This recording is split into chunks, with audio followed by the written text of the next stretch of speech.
Bon? C'est bon, on y va, c'est parti. Alors, Ok. merci à toi, Catherine, de nous consacrer ce moment pour nous présenter comment optimiser notre vitalité au quotidien. Alors, Catherine, on est vraiment sur des façons de travailler très connexes, même si pas la même activité du tout. La vitalité, ça me parle puisque mon entreprise s'appelle My Vital Day et que la vitalité au féminin, c'est quelque chose que je pratique au quotidien, puisqu'effectivement, au travers de mes accompagnements et des programmes que je propose en ligne, la vitalité, c'est le nom de mes programmes. Alors, Catherine, je te laisse te présenter. Je vais juste avant de te présenter, mais je vais juste rebondir avec ce que tu dis. On est effectivement très complémentaires. Et si j'ai choisi le thème de la vitalité, que l'on va voir à travers une grille de lecture, la grille de lecture donc de Quiétude, la vitalité, c'était pour m'adapter justement à tes thématiques. Et je trouve que c'est un sujet tellement important et qui est essentiel, en fait, qui correspond, moi, à ce que j'appelle aussi au bien-être. Et parce que la vitalité donne une notion de dynamisme et le bien-être donne aussi une notion d'équilibre et d'harmonie. Voilà. Donc, mais je trouve que se puncher un petit peu son bien-être donne une dimension différente et ça, c'est important. Et on va voir comment justement faire en sorte que cette vitalité elle soit disponible le plus régulièrement possible parce qu'il est clair qu'il y a des hauts et il y a des bas. Oui. Alors, moi, ce que j'avais envie de vous poser à toutes les personnes qui sont soit présentes pendant ce webinaire ou celles qui vont nous voir en replay, ce sera tout à fait possible de donner vos réponses, c'est de savoir dans quelle situation vous vous retrouvez. Est-ce que vous avez la sensation d'être surchargé dans votre tête ou épuisé dans votre corps? Parfois, on ne fait pas le lien entre les deux et parfois, ils sont complètement connectés. Votre quotidien est-il géré par le stress et la fatigue? Est-ce que vous avez de la difficulté à vous concentrer ou à aller jusqu'au bout de vos tâches? Ou peut-être vous avez encore une situation différente qui démontre en fait que vous êtes en manque d'énergie. Donc, il faut savoir que le stress et la surcharge mentale sont énergétivores. Et donc, si on ne fait pas attention et qu'on se laisse prendre au piège, justement, par notre vie personnelle et notre vie professionnelle, tout ça va bouffer, en fait, va manger notre énergie et on peut se retrouver avec un manque de vitalité. Alors, pour répondre à ta question, Dani, qui je suis, donc je me considère comme une ambassadrice du bien-être et de l'efficience. J'interviens en tant que coach et formatrice auprès des femmes entrepreneurs et je les accompagne à déployer leur potentiel pour plus d'assertivité, d'efficience dans leur vie en créant un écosystème personnalisé de réussite et de bien-être. Qu'est-ce que j'entends par écosystème? Eh bien, c'est apprendre à se connaître et à prendre conscience de soi, de qui on est, de définir des stratégies et apprendre des techniques pour prendre soin de soi, donc pour préserver son propre biotope et mettre en place une démarche éco-responsable pour développer son potentiel énergétique et faire rayonner tout son être et toute son unicité. Voilà, donc tout un programme que j'ai beaucoup de plaisir à partager au cours de webinaires aussi. Et je partage beaucoup de choses. Donc, je mettrai le lien pour les personnes intéressées pour s'inscrire à ma newsletter. C'est vraiment des choses complètement complémentaires à Dani. Donc, ça peut aussi vous donner d'autres outils pour vous aborder en tant que personne, et bien avec un autre regard et d'autres moyens pour dynamiser en fait tout votre potentiel. Alors, je vous ai parlé d'une grille de lecture. Je voulais justement vous parler de la grille de lecture que j'utilise. Pourquoi? Parce que en tant que coach et formatrice, j'ai un double parcours, aussi d'architecte d'intérieur. Et ces deux parcours se sont unis il y a 14 ans lorsque j'ai découvert la métaphysique asiatique et la philosophie taoïste. Donc, c'est à partir de là que j'ai vraiment trouvé ma voie, mon Tao personnel. Et depuis 14 ans, en fait, je me forme spécifiquement à des outils qui permettent de se connecter à qui on est et qui permettent aussi de mieux se connaître. Et c'est comme ça que j'ai créé le concept Qui-Étude, donc Ki-QI, qui est le Chi, qui est l'énergie vitale, qui est propre à chacun et qui, si on n'y prend pas garde, eh bien justement nous permet pas de pouvoir nous relier à notre vitalité. Et pour analyser en fait qui on est, pour comprendre qui on est, comprendre quel est notre potentiel et comment le développer, eh bien, j'ai créé un système, enfin, je me base sur un système que j'appelle la carte de personnalité énergétique, qui permet de définir 3 aspects de nous-mêmes, notre essence, qui est ce que l'on doit développer tout au long du parcours de notre vie et qui est en lien complètement avec notre potentiel. Donc, qui je suis et qui je dois devenir. Mais comment je dois devenir cette personne-là? Eh bien, cela va dépendre aussi de la connexion que j'ai avec mon moi émotionnel, qui me connecte à des émotions très particulières qui me sont utiles, mais qui sont souvent des freins. Et ce moi émotionnel qui est aussi relié à l'enfant intérieur, qui a posé une paire de lunettes pour analyser la vie. Et malheureusement, cette paire de lunettes n'est plus tout à fait adaptée quand on est adulte et c'est un frein au développement de notre propre essence. Et le 3e aspect de notre personnalité, c'est le moi extérieur, c'est la façon dont j'agis et comment je crée mon monde extérieur, comment je suis perçue. Donc, l'intérêt, c'est de pouvoir trouver l'harmonie en ces 3 aspects de ma carte de personnalité énergétique, parce que en fait, ces 3 aspects, ce sont 3 mouvements énergétiques qui sont basés sur le yin et le yang. Est-ce que j'ai une dominante yang ou une dominante yin, que je sois une femme ou que je sois un homme? Et ces dominantes vont se personnaliser encore un petit peu plus en fonction des 5 éléments de la métaphysique asiatique, qui sont le bois, le feu, la terre, le métal et l'eau. Donc, en fonction des éléments qui sont propres à ma personnalité énergétique, eh bien, je vais agir, je vais ressentir et je vais vivre et je vais aborder la vie d'une certaine façon. Donc, vous avez compris que tout ceci fonctionne en interaction et plus on apprend à se connaître, plus on va apprendre à développer notre unicité. Alors, je vous invite à partir d'un postulat pour aller plus loin dans notre sujet d'aujourd'hui, c'est que le monde est énergie. Tout ce qui vit, tout ce qui existe dans l'univers, mais aussi sur notre planète, est énergie. Les plantes, les montagnes, les pierres, les animaux et nous-mêmes en tant qu'êtres humains, nous sommes énergie et ce monde énergétique est en interaction permanente. C'est ce qui m'a attirée aussi justement dans la philosophie taoïste, c'est cette approche de comment en tant qu'être humain, on peut vivre le plus possible en harmonie avec le monde dans lequel nous sommes et avec l'univers auquel nous appartenons. Alors, pour parler de vitalité, eh bien, on va aborder les 5 dimensions énergétiques. Ces 5 dimensions, elles sont le corps, notre corps physique, nos pensées, nos émotions, notre environnement et notre spiritualité. Donc, je vous invite, là, en quelque temps, à pouvoir développer, explorer un petit peu ces 5 dimensions. Donc, mon corps physique, qu'est-ce qui va être consommateur d'énergie et donc qui va amener des baisses d'énergie, de vitalité? Eh bien, la malbouffe. Donc ça, je ne vais pas en parler beaucoup puisque vous avez une experte qui est là et auquel vous pourrez faire référence. La sédentarité. Nous sommes des êtres de plus en plus sédentaires et il faut savoir que l'énergie, puisque toute énergie, l'énergie doit être en mouvement.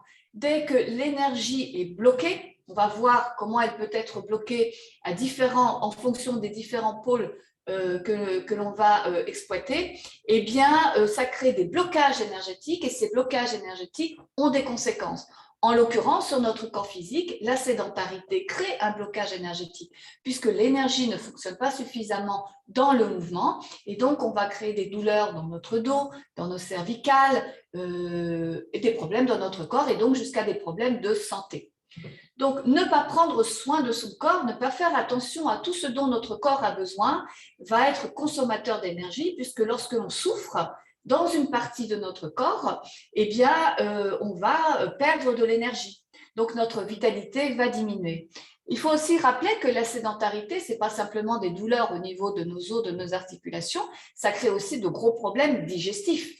Puisqu'on est assis, on bloque notre diaphragme qui ne permet pas justement un phénomène naturel de mouvement de nos organes digestifs et donc on va avoir le ventre qui gonfle et vous imaginez bien que vous devez travailler et que vous êtes là avec un ventre tout gonflé qui n'arrête pas à faire des ballonnements, etc. Vous n'avez pas une énergie disponible pour travailler en toute efficacité. Et puis ne pas respecter ses propres rythmes de vie, notre corps a des besoins. le sommeil, la nourriture, l'alimentation, des temps de repos. Si on ne prend pas compte de tous ces aspects-là, eh bien, nous sommes consommés par des mauvaises énergies qui amènent à des stagnations et donc on aura des conséquences physiques.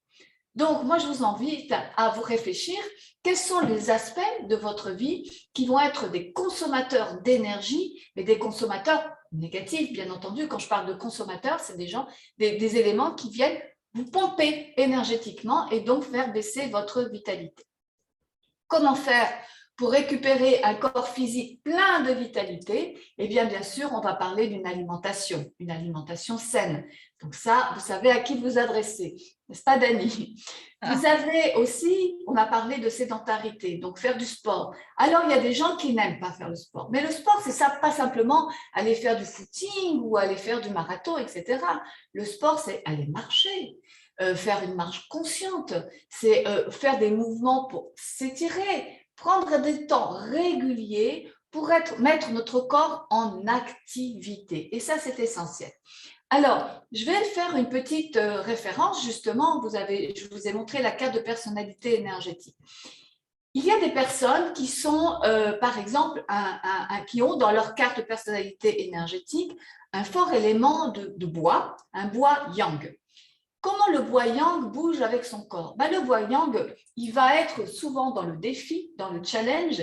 Quand on est porteur de cette énergie du bois yang, on a beaucoup de vitalité, c'est une chance.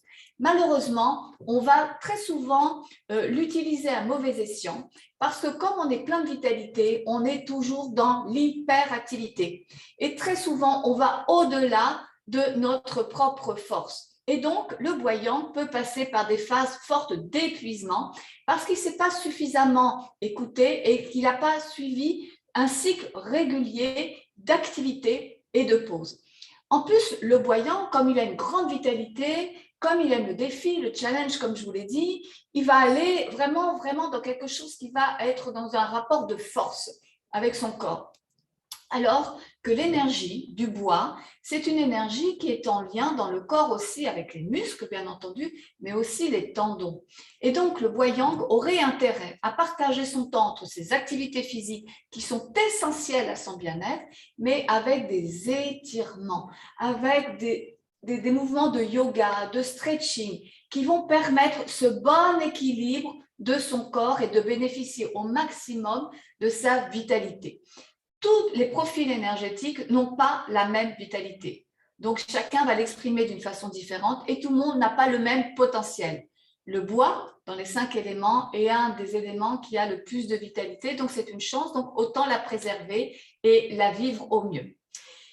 Comment on prend soin aussi de son corps? Eh bien, on a des soins, des massages, on peut faire des brossages à sec, on peut faire des massages sur son corps avec de l'huile, avant une douche, de l'huile de sésame, etc. Il y a plein de moyens de faire attention aussi parce que le corps, c'est aussi la peau, d'accord? Et la peau exprime beaucoup de choses. Porter des vêtements bio et des matériaux nobles parce que ce qui touche notre peau, justement, va pénétrer à l'intérieur de nous. Donc, tout ce qui est fait avec des vêtements, des colorants ou qui ont été faits dans des conditions absolument pas optimum ou en faisant travailler des enfants, etc., c'est de l'énergie. Aussi subtile soit-elle, les vêtements sont porteurs et donc automatiquement, nous aussi, on va intégrer cette énergie négative au travers de ce qui va pénétrer dans notre peau. Parler de rythme personnel, on parle aussi de sommeil et on parle bien sûr de respiration. La respiration, c'est un des éléments qui fait vraiment bouger l'énergie dans notre corps. Alors, j'espère qu'il y a certaines de ces choses-là que vous faites régulièrement et sinon, vous pouvez déjà peut-être commencer à lister ce que vous pourriez faire pour améliorer votre vitalité. L'autre pôle, c'est nos pensées et quels sont justement les consommateurs d'énergie. Eh bien, laissez son petit hamster tourner en boucle. Vous savez, ces personnes qui font des ruminations permanentes, qui sont tout le temps en train de se faire du souci pour ses enfants, pour son patron, pour ses collègues, etc. Eh bien, c'est une personne qui aurait une forte présence d'une énergie terre-yin dans sa carte de personnalité. Donc, c'est une personne extraordinaire parce qu'elle est toujours disponible. Et d'ailleurs, les gens vont souvent la voir pour parler de leurs problèmes parce que c'est une personne qui sait absolument être à l'écoute, elle est très empathique. Mais le problème, c'est qu'elle prend souvent les problèmes des autres et elle veut toujours chercher des solutions. Donc, elle réfléchit en permanence comment faire, qu'est-ce que je pourrais faire, oh là là, il est malheureux. Donc, vous voyez, c'est une personne qui est en boucle dans sa tête et qui arrive très facilement à une surcharge mentale.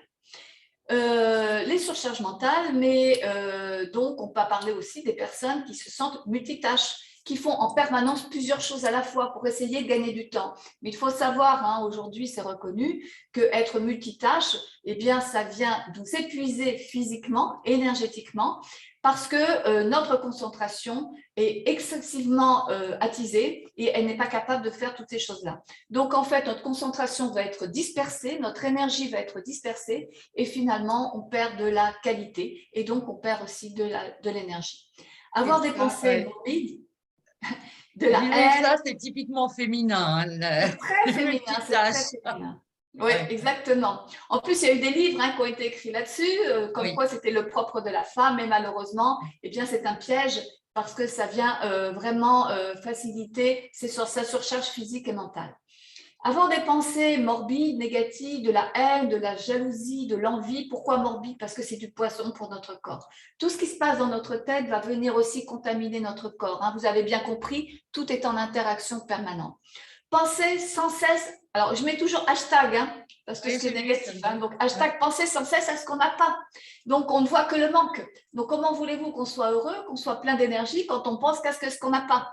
Donc bien sûr, peut-être vous avez mal à la tête. Mais peut-être penser que vous avez une autre partie de votre corps en bonne santé, que peut-être vous pouvez soulager votre mal de tête en faisant peut-être des petits exercices énergétiques, tapoter derrière votre nuque ou des choses comme ça, de façon à soulager, refaire circuler l'énergie qui est stagnante.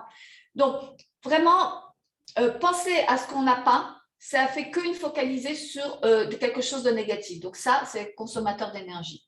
Se projeter, et là, hein, je refais référence aussi à la personne qui est porteuse d'une énergie terre-yin, elle se projette toujours dans le futur. Qu'est-ce qui pourrait arriver? Mais c'est surtout qu'est-ce qui pourrait arriver de négatif. Donc, toujours à trouver une solution. Mais quand on se projette dans le négatif, à envisager le pire, et bien, le pire, eh bien, on ne va pas l'éviter. Au contraire, on va l'attirer. Et puis, il y a des personnes qui sont aussi souvent bloquées dans le passé avec le regret et les remords. Le passé, on ne peut pas changer. Ce qui est fait est fait. Aujourd'hui, on est dans le présent. Et c'est dans le présent qu'on peut activer sa vitalité en regardant comment je suis, comment je me sens, qu'est-ce que je peux faire, donc avoir des pensées plus positives. Et se laisser mener par des croyances limitantes et ses propres auto-sabotages. Donc, vous voyez, il y a plein de points qu'on pourrait vraiment développer. Donc là, moi, je vous fais une liste dans le temps qui est dédié à ce webinaire, mais c'est vraiment une invitation à réfléchir sur comment vous fonctionnez et comment vous pourriez améliorer. Voilà, c'est pour ça que je vous propose. Et vous? Alors, comment prendre soin de ses pensées? Comment prendre soin de son mental? Eh bien, apprendre à prendre de la distance. Il y a des outils très faciles et notamment lorsqu'on se fait de soucis, eh bien, on prend son petit carnet et on prend son carnet à solutions et dedans, on écrit les soucis que l'on a. Déjà, ça permet de mettre du recul et on sort de la sphère psychique simplement avec un recul qui nous permet de trouver des solutions beaucoup plus faciles et on ne les emprisonne pas dans sa tête, ce qui fait qu'on va éviter d'avoir des ruminations en permanence. Accorder des pauses à son mental pour en éviter la surcharge, notamment la respiration est un moyen, aller se faire une petite balade, lâcher à un moment donné l'ordinateur ou tout ce qu'on est en train de faire pour lâcher les pensées et faire autre chose d'autre. Cultiver des pensées positives, des croyances positives, tourner son esprit vers ce que l'on veut. D'accord? Ça nous donnera une direction qui va faire en sorte que l'ensemble de nos pensées vont aller va mettre en branle en fait tout notre système énergétique pour nous donner l'énergie d'aller là où on a envie d'aller plutôt que d'éviter ce que l'on ne veut pas.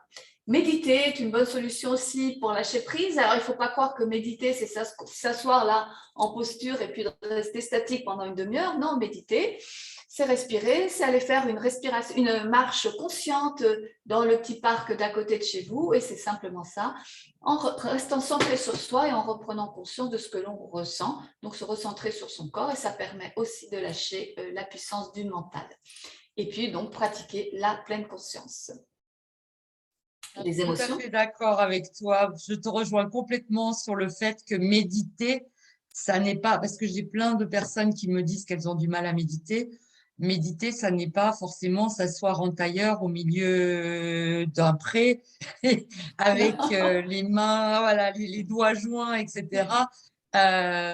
Il y a même certaines personnes qui prétendent, qui disent, et je trouve que c'est bien, dès qu'on a un moment en faisant la queue, voilà, en faisant la queue, en attendant notre tour, de pouvoir aussi revenir à soi et se poser. Et c'est une petite méditation qui est une petite pause qui est nécessaire.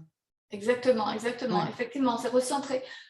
Je suis là, debout, derrière la caisse, et je commence à m'énerver parce que la caissière, elle est en train de raconter sa vie avec la cliente et ça avance pas et je suis pressée. Ça sert à rien. Donc, hop, où est ma respiration? Je gonfle mon ventre, je dégonfle mon ventre. Et là, vous allez retrouver un état de quiétude, en fait, qui va vous permettre de vous apaiser, de prendre du recul et de pouvoir continuer et de ne pas perdre de l'énergie et donc de la vitalité. Le troisième aspect, ce sont nos émotions, d'accord?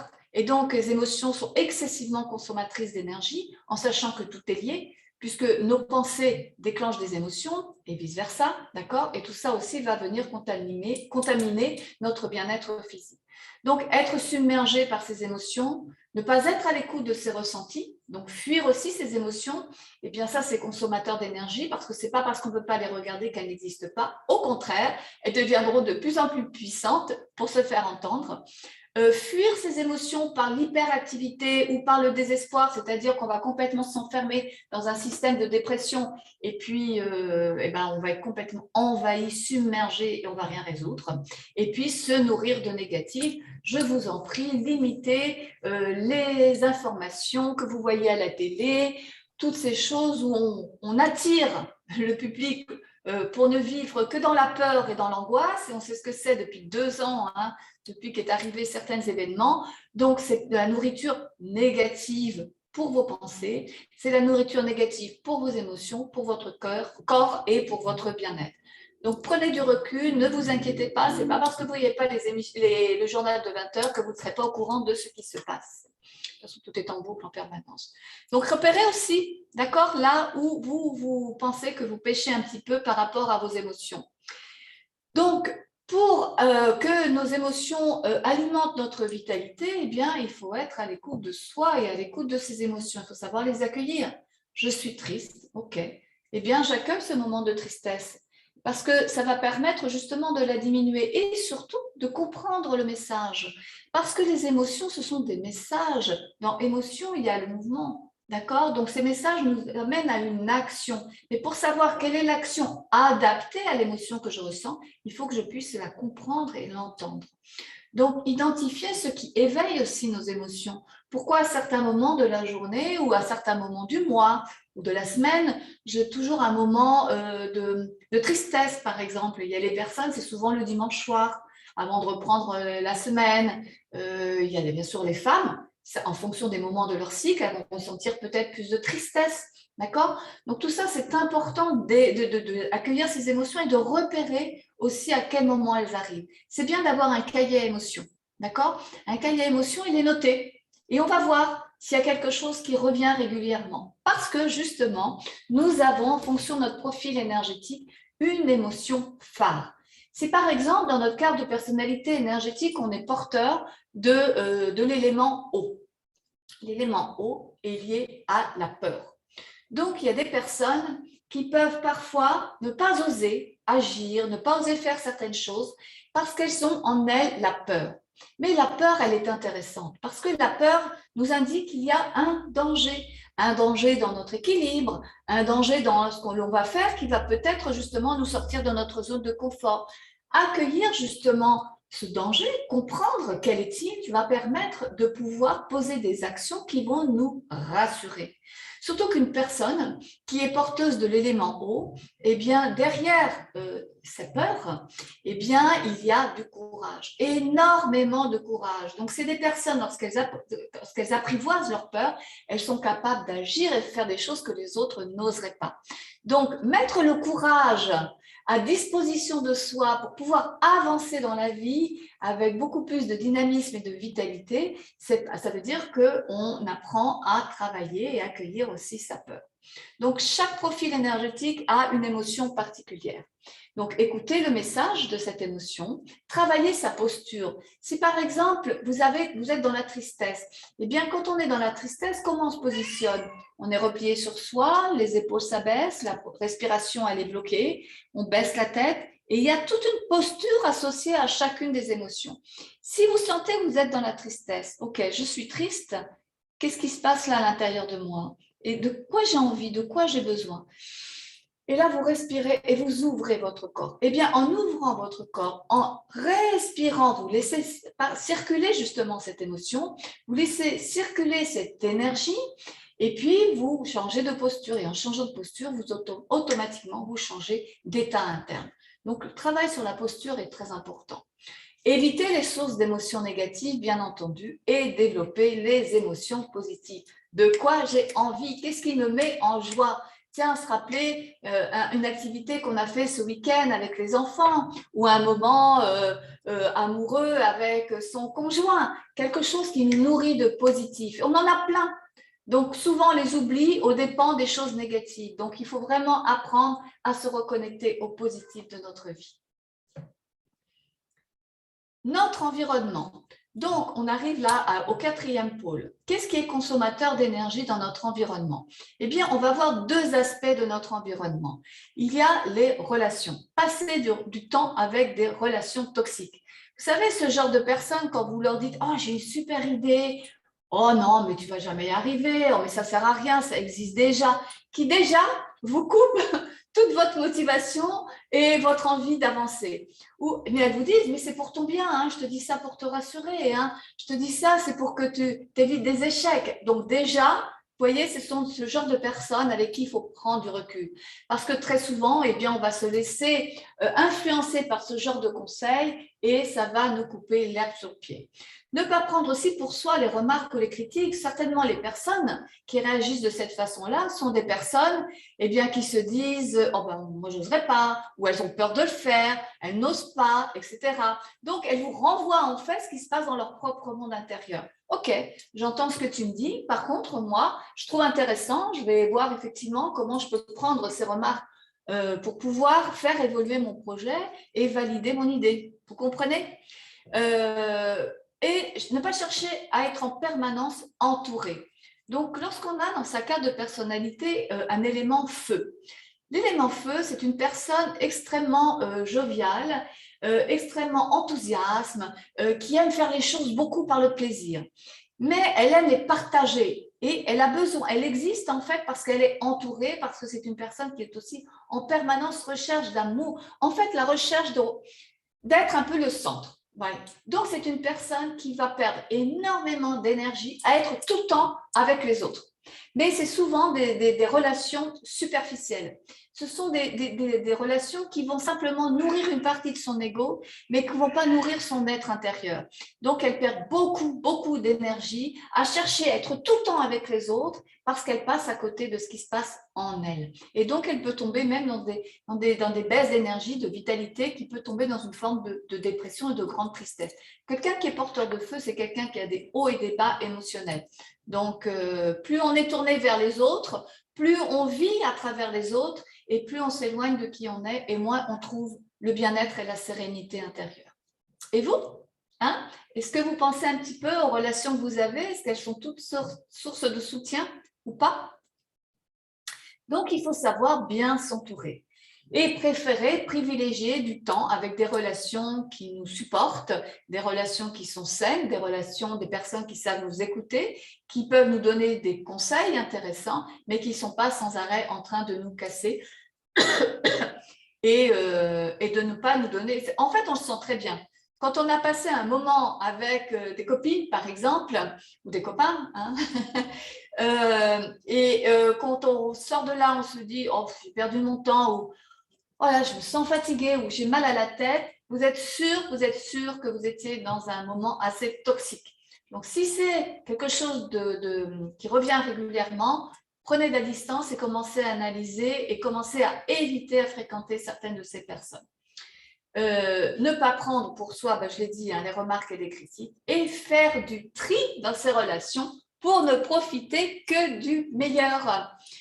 Et savoir s'entourer, parfois on a un conjoint qui n'est pas toujours le meilleur soutien pour nous-mêmes. Donc peut-être des fois ne pas tout dire. En tout cas, le dire à des moments plus opportuns, pas au moment où on a besoin d'être soutenu, parce que sinon, ça risque de nous faire perdre nos envies. Et puis peut-être apprendre à communiquer différemment pour faire en sorte de comprendre que ce que notre conjoint nous renvoie, ce n'est pas simplement pour nous, c'est aussi pour lui, et que peut-être on a besoin aussi de mieux le comprendre pour pouvoir mieux communiquer. Donc, travailler la communication est une chose importante dans nos relations. Communication avec les autres et la communication avec soi-même. Et je vous ai dit, l'environnement, c'était deux pôles. Eh bien, c'est aussi l'environnement dans lequel nous vivons ou dans lequel nous travaillons. Donc, vivre dans un bazar continu. Donc, et ce sont des énergies qui sont stagnantes. Et je vous ai dit, les énergies stagnantes sont source de malaise, de mal-être, et donc nous coupent de notre propre vitalité. Être entouré d'objets que l'on n'aime pas, parce qu'on n'ose pas les jeter, parce que c'est un cadeau qu'on a reçu, notamment de notre belle-mère, mais chaque fois qu'on passe devant, ça nous fait penser à notre belle-mère qui nous fait toujours des critiques, qui refuse de passer des moments avec nous parce que elle nous aime pas, par exemple, etc. Donc, est-ce que vous pensez que chaque fois que vous passez devant cet objet, il vous nourrit de positif? Absolument pas. Jetez-le, offrez-le à quelqu'un d'autre parce que vous l'offrez avec le cœur et vous savez que ça fera plaisir à quelqu'un. Mais ne le gardez pas sous vos yeux parce que vous êtes en permanence sur une nourriture négative. Avoir un environnement aussi, on a parlé de vivre dans le bazar, mais ça ne veut pas dire qu'il ne faut pas du bazar, d'accord? Mais il ne faut pas vivre envahi, là, dans des endroits où l'énergie ne peut pas circuler. Il y a aussi des personnes qui vivent dans des endroits trop parfaits, donc des personnes qui sont porteurs de l'énergie métal, par exemple. Eh bien, il y a des personnes, par exemple, une personne porteuse de l'énergie métalline, elle va être là à chercher en permanence la perfection, le petit détail, etc. Donc, elle perd énormément d'énergie et donc de vitalité à être focalisée sur tous ces aspects de petits détails qui font qu'elle ne voit pas, qu'elle n'a pas une image globale qui va la nourrir de positif. Et puis, vous avez aussi des personnes qui sont porteurs d'une énergie yang, extrêmement masculine. Et là, tout va être nickel, tiré à quatre épingles. Et ça va donner quelque chose de froid ou quelque chose où il n'y a pas de vie. Donc, vous voyez, ce qui est important dans nos environnements, c'est de trouver l'harmonie et le juste équilibre. Tous les extrêmes sont négatifs. Et tous les extrêmes dans notre environnement, dans les lieux où on vit, mais aussi dans la relation à soi-même. Choisir du mobilier de récupération à droite à gauche. Alors, on va dire, non, Catherine, quand même, c'est assez écolo, c'est du recyclage. Oui, mais il faut nettoyer. Les murs ont une mémoire, les mobiliers, les bijoux que l'on récupère à droite, à gauche ont une mémoire. Donc, il faut absolument nettoyer ces objets-là parce que sinon, ils peuvent être porteurs d'énergie négative dans votre environnement et qui vont venir vous contaminer. Et puis, bien sûr, dans notre environnement, il y a toutes les pollutions électromagnétiques, il y a toutes les pollutions olfactives par les produits de nettoyage, par exemple, qui sont chimiques et qu'on va utiliser en permanence et qui vont venir polluer l'air que nous respirons. Les peintures qu'on utilise, le mobilier qu'on achète, etc. Donc, quand je vous ai parlé tout à l'heure d'écologie, c'est important aussi de prendre conscience qu'on peut vivre dans un environnement plus sain et plus salutaire pour notre bien-être et pour notre vitalité. Donc, je vous invite à faire le point sur ces différents aspects par rapport à votre intérieur, chez vous. Donc, pour prendre soin de son intérieur, eh bien, on ne garde que des objets que l'on aime. On apprend à diminuer, on ne va pas changer tout en permanence, diminuer l'impact des pollutions, comme je vous ai dit, hein, on va favoriser des matériaux qui vont être plus écologiques. On va faire respirer son intérieur, comme notre corps a besoin de respirer, notre intérieur a besoin de respirer. On ouvre régulièrement la fenêtre. On offre des cures de détox à son habitat. Au printemps, par exemple, au moment du grand ménage, c'est bien de faire des nettoyages énergétiques et on apprend à diminuer l'impact électromagnétique. On va favoriser la circulation du chi, donc même si on ne veut pas une maison tirée à 4 épingles et qu'on aime bien notre petit bazar quotidien, eh bien il faut faire en sorte qu'on puisse circuler et notamment une pièce très importante, c'est l'entrée. Parce que c'est à l'entrée de sa maison qu'arrive le chi qui va venir nourrir chaque partie de votre habitat. Donc avoir une entrée qui permet justement de pouvoir donner envie d'aller plus loin chez soi, c'est important parce que si on ouvre la porte et que on est déjà désespéré en rentrant quand on voit tout le bazar qui s'amoncelle. Imaginez l'envie qu'aurait une personne de rentrer chez vous. D'accord? Eh ben, elle n'aurait pas tellement envie. C'est la même chose. Quelle sensation vous avez quand vous ouvrez la porte de chez vous? C'est important, d'accord? De prendre conscience. Donc, de créer une relation avec son lieu de vie, c'est essentiel pour apprendre à le comprendre parce que notre lieu de vie, il est à l'image de nous. Donc, tout ce que va refléter notre lieu de vie va refléter ce qui se passe à l'intérieur de nous. Donc, si vous êtes épuisé en rentrant chez vous, ça veut dire que vous vivez une fatigue intense, un épuisement intense à l'intérieur. Donc, travailler sur votre environnement intérieur va permettre de travailler sur votre monde intérieur. Et c'est cette relation qui est essentielle pour bien vivre chez soi et en soi. Et donc, quand je parle s'orienter vers des directions de soutien, il faut savoir qu'en fonction de sa date de naissance, on peut tout à fait définir 4 directions qui vont nous être optimum pour travailler, pour méditer, pour nous reposer, pour récupérer quand on a des moments de fatigue, etc. Et 4 directions qui vont plutôt nous amener des problèmes, des difficultés, des conflits. Quand je parle de quelle direction, c'est lié à la direction de notre lit, à la direction de notre bureau, donc qu'il soit chez vous ou qu'il soit sur votre lieu de travail. Donc vous voyez, il y a des choses intéressantes à savoir et qu'on peut peaufiner encore pour faire en sorte que notre environnement intérieur soit un lieu de soutien. Et le dernier pôle, pas le moindre, c'est notre spiritualité, c'est notre essence, c'est ce qui donne notre sens à notre vie. Je dirais c'est notre ikigai pour utiliser un mot à la mode. Qu'est-ce qui va être consommateur de cette énergie-là? Eh bien, c'est ne pas être à l'écoute de soi, c'est ne pas respecter ses besoins, c'est se laisser pomper par des émotions négatives et des pensées négatives. C'est être prise au piège de l'intox digital et de l'infobésité. Alors, l'infobésité, pour les personnes qui ne connaissent pas, c'est le trop-plein d'informations. Aujourd'hui, c'est une chance, on a Internet, on a accès à plein de choses, mais on fait du trop, du trop, du trop. Je vous ai dit, hein, l'excès, c'est absolument nocif pour tout notre équilibre intérieur. Et disperser son énergie au gré du vent, des événements, des autres. C'est-à-dire qu'on ne sait pas quelle direction on veut donner à sa vie. Quels sont notre objectif? En fait, la spiritualité, le sens et l'essence, je dirais que ça représente notre âme. Qu'est-ce que veut notre âme? Comment elle a envie de se réaliser? Qu'est-ce que j'ai envie d'être en tant que personne qui veut avoir un impact dans ce monde? Voilà, c'est la grande question à se poser pour justement prendre soin de soi, de son intérieur, de son âme. Donc, créer un écosystème qui va permettre de respecter ses propres valeurs, sa vision, son objectif de vie, son essentiel. Quelles sont les choses, les valeurs, les choses ça a de l'importance pour moi? Quels sont mes propres rythmes? Mon propre rythme féminin si je suis une femme, le propre rythme aussi qui est lié à mon âge. On n'a pas la même énergie, la même vitalité quand on a 60 ans ou quand on a 20 ans. Quelles sont les phases annuelles? Alors, les phases annuelles, je fais juste une aparté. Quand on travaille, il y a un outil en métaphysique asiatique qui permet de repérer tous les ans une énergie que l'on va traverser et qui va venir en interaction avec notre propre énergie personnelle. Est-ce que cette énergie va nous porter, va nous donner une année plus fluide dans la réalisation de nos objectifs, de nos envies, de nos désirs, ou au contraire, ça va être une énergie de défi et donc il va falloir se battre, sortir de sa zone de confort pour avancer et sortir la tête de l'eau. Donc, il y a des calculs particuliers que l'on peut faire et qui nous permettent justement, lorsqu'on les connaît, eh bien, de traverser année après année en étant dans le flux de l'énergie. Ça nous permet de développer des potentiels, de sortir avec aisance de notre zone de confort pour développer plus de compétences. Donc, il faut être aussi à l'écoute de soi. Oser développer sa puissance féminine. Alors, c'est quoi la puissance féminine? Eh bien, c'est aussi en lien après avec harmoniser ses forces yin et yang. On va avoir dans sa carte de personnalité peut-être une dominante yang, mais on reste une femme. La puissance du féminin, c'est aborder la vie en étant en contact avec ses sensations, avec son intuition, en développant son empathie.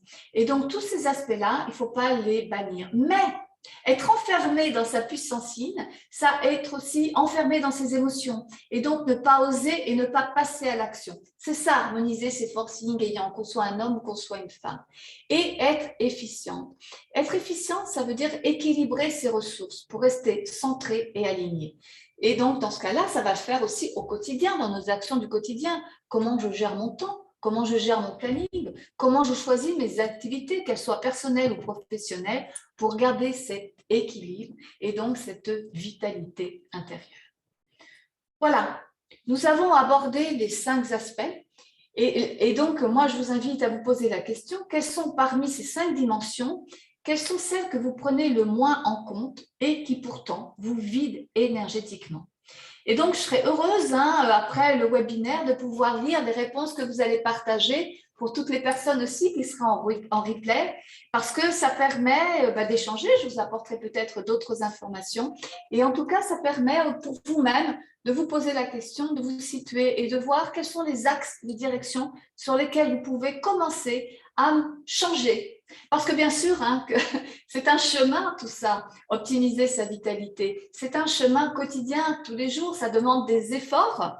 Mais une fois que les efforts sont faits, ça devient des habitudes et donc après, elles deviennent essentielles. Et quand ces habitudes, elles sont essentielles à notre bien-être, c'est génial. Mais quand on a des habitudes qui sont là pour venir bouffer notre bien-être et notre vitalité, c'est des habitudes qu'il faut absolument changer. Mais elles sont tellement confortables qu'on a du mal à les quitter. Donc, c'est pour ça qu'au début, ce changement intérieur demande des efforts, mais c'est vraiment pour un bien-être après. Et vous avez tout à y gagner.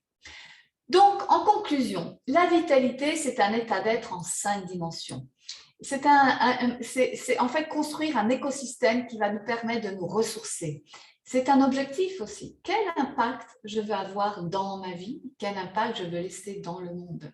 Alors, avoir un impact, ce n'est pas créer une ONG. Avoir un impact, c'est quel modèle je donne à mes enfants. Quel modèle je donne peut-être aux clientes que j'ai lorsque je suis coach, thérapeute, etc. Est-ce que je suis en accord avec les choses que je prône? Est-ce que je vis dans ma propre vie? La vitalité aussi, c'est un état d'être. Qui je suis, qui je choisis d'être, et non pas qu'est-ce que je fais. Qu'est-ce que je fais? On est là dans la dimension yang. Et le faire, ça existe depuis des années et des années et des années. Aujourd'hui, on est dans l'éveil du yin. Et l'éveil du yin, c'est l'être. C'est la dimension personnelle, la dimension de qui je suis. Et ça, c'est essentiel à pouvoir le développer. Et donc, la vitalité, c'est un engagement vis-à-vis de soi et vis-à-vis des autres. Voilà. Donc, je vous ai abordé l'ensemble de cet aspect de la vitalité. Après, je vous laisserai quelques instants pour échanger. Je parle beaucoup, excusez-moi. Par rapport au concept de quiétude, je vous ai parlé de ce concept que j'ai créé. Et le concept de quiétude est vraiment basé sur 3 étapes de développement personnel. C'est l'inspiration, c'est-à-dire apprendre à se connaître. Donc, tout ça, c'est en lien avec des outils que j'utilise. L'intention, quelle direction je veux donner à ma vie, quel sens je veux mettre et comment je m'implique justement, comment je m'engage pour prendre ma vie en main, pour réaliser mes rêves et pour rayonner. Donc, j'ai mis un lien pour ma newsletter si vous avez envie d'en savoir plus sur mes activités. Et pour conclure sur le concept quiétude, il est vraiment basé aussi sur la connaissance de son propre biotope en tant qu'être énergétique, quelles sont les énergies qui me sont propres, de respecter une démarche éco-responsable de soi-même, donc être à l'écoute et faire les choses qu'il faut pour pouvoir avancer et créer un pacte donc avec soi pour avoir un impact sur le monde. Voilà, donc finalement, moi j'ai choisi d'orienter mes accompagnements vers le développement d'une écologie personnelle pour s'autoriser à prendre soin de ses besoins, à équilibrer et harmoniser son monde intérieur qui est chez soi et qui est en soi et à valoriser et optimiser ses ressources. Donc, si vous le souhaitez découvrir, votre carte de personnalité énergétique, puisque j'en ai fait référence, je vous propose une séance de découverte d'1 h 30. Vous aurez les 3 pôles énergétiques qui constituent votre carte de personnalité et vous comprendrez beaucoup mieux comment vous fonctionnez, comment adapter vos rythmes et comment vous faites vos choix dans votre vie, dans vos relations, dans vos actions, dans vos activités, même vos choix professionnels. On peut aborder aussi cette carte de personnalité énergétique avec plus d'exploration et donc il se fait en 3 séances où on va vraiment peaufiner ces 3 pôles énergétiques pour en retirer des outils qui vont permettre justement d'équilibrer et d'harmoniser ces 3 pôles. Et donc pour les personnes qui souhaiteraient s'inscrire à ce programme exploration, j'offre justement à ces personnes l'étude de leur énergie 2022 pour comprendre comment mieux orienter leurs objectifs de cette année et comment aller mieux dans le flux pour vivre cette année 2022 avec plus d'épanouissement. Voilà. Eh bien, écoutez, je vous remercie d'avoir été à l'écoute. Wow. Merci en tout cas. Merci Catherine. Merci de nous proposer, de nous offrir notre carte énergétique 2022. Ce que je vais faire avant de passer aux questions-réponses, je vais arrêter l'enregistrement parce que j'aime qu'on communique de manière intime, que chacune puisse dire en toute sincérité ce dont il a besoin. Donc, je coupe l'enregistrement.